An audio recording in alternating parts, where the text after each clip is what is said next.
Welcome back to Treston's TV, guys. Here with another episode of a new agent that's onboarding right now. If you're new to the channel, welcome. You'll find a bunch of stuff about the life insurance industry, from new agents, experienced agents, stuff like that.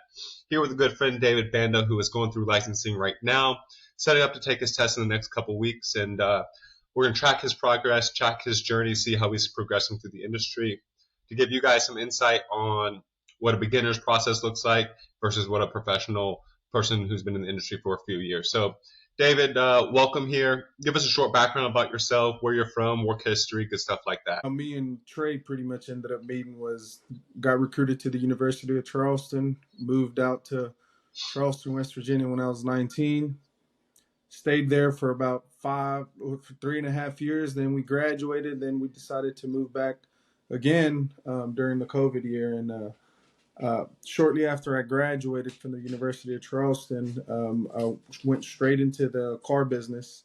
And I've been in the car business since. At the very beginning, it was a cool place to work at, really nice place to, make some money and get some good experience. But after that, while I've been in the car business, I met my girlfriend and we had 2 kids, bought a house. Congratulations. Congrats. Thank you.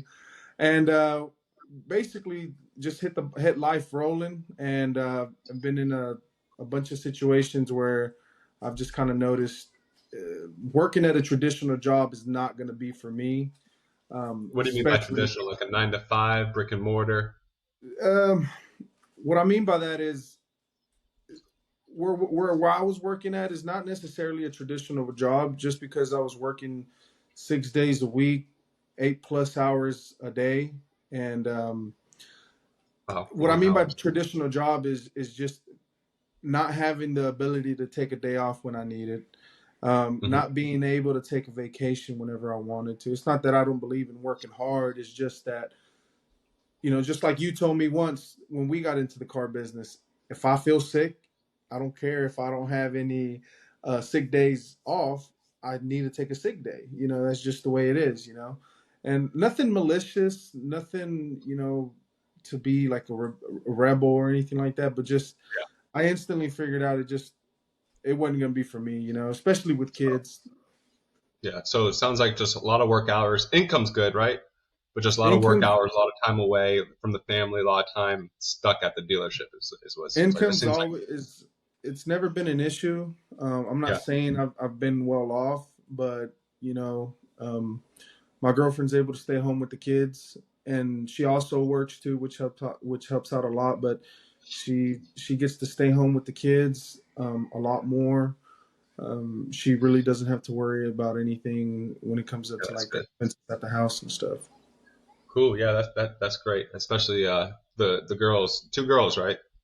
2 girls, man. 2 girls. Yeah, and 2 girls spending time with their mom. That's always good. But so what initially is drawing you to the life insurance sale? So it seems like it might be a little bit of the lifestyle wise, getting you time away or buying more time for yourself.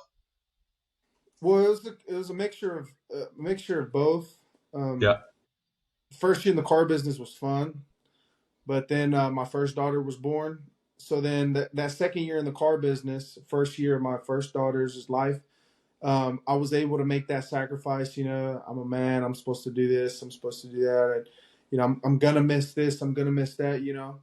But it wasn't until my third year in the car business where, one, I started to gain like really good professional experience when it came to like just being able to handle clients, being able to make offers, accept offers, so on. And that I realized that the money was not worth my time that I was putting into the car business, because essentially I was my own business in the car business. Right. I Definitely. So I felt like I was getting my bang, but I wasn't getting my buck. So, like that. You know what I mean? Like, it's just, yeah. I couldn't have, you get it. So about 6 months ago, all my girls were sick. All of them were sick. And my manager said, sorry, dude, you can't take the day off. They're just going to have to figure it out. Wow. So when that happened, I said, pretty mad or what? No, not angry because I understand where he's coming from. I really Yeah, do. Um, he's running a business too. I mean, he's running a business, and he's successful. I mean, you've met him. He's a successful man, and he what he has done, he's been able to enjoy. So Yeah, yeah, what he's done, you know what I'm saying. So right. um, Let I they, wasn't upset. I was just more disappointed, and I just knew that this wasn't going to be. This is what I call the car business. The car business for me is a stepping stone, not a career.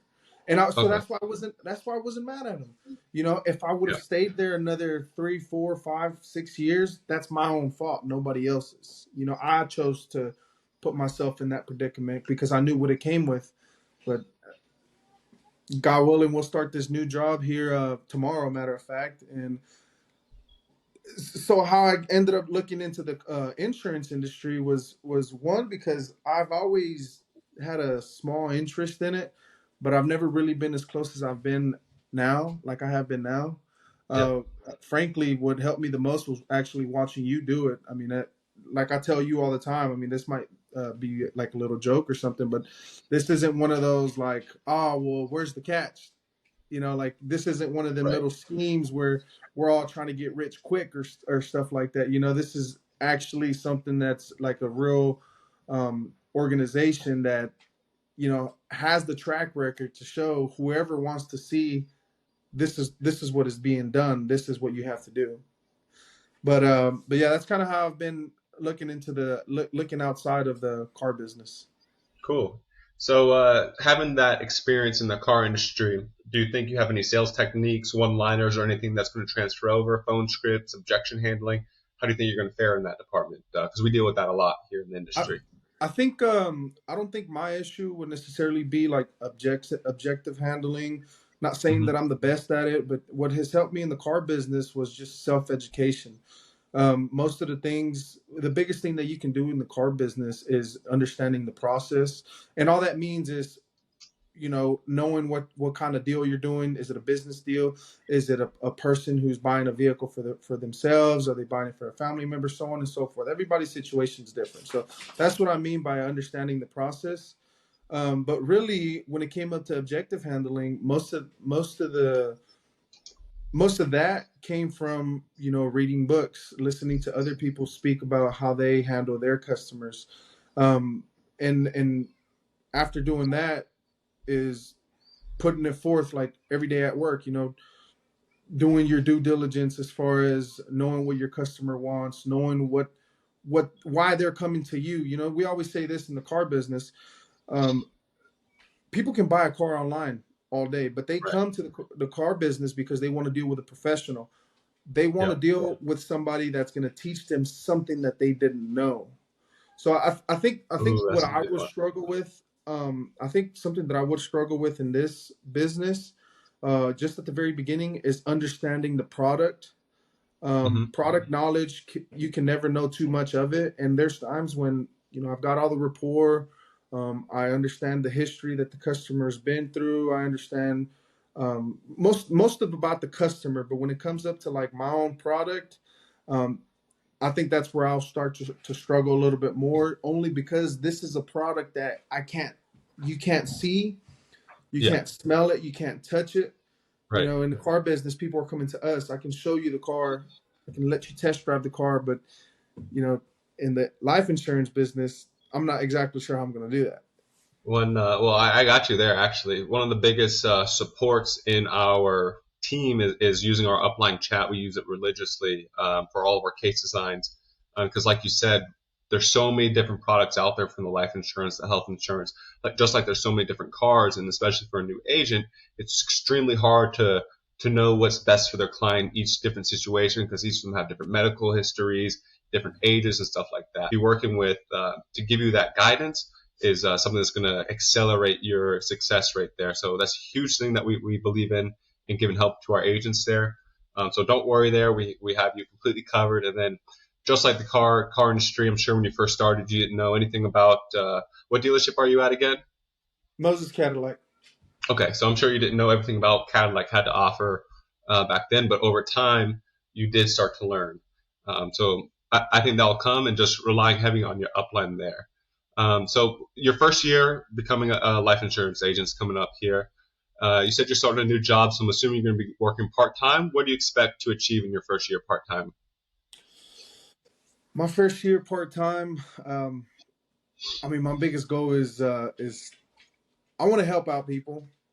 I Yeah, mean, obviously I want to make money too, but I right. genuinely want to be handling and trying to get people a product that not necessarily a product, but some type of protection that one I believe in, and two that the customer would genuinely appreciate having. Yeah, That's the biggest thing that I want to achieve this year is just being able to help out those people who really need it.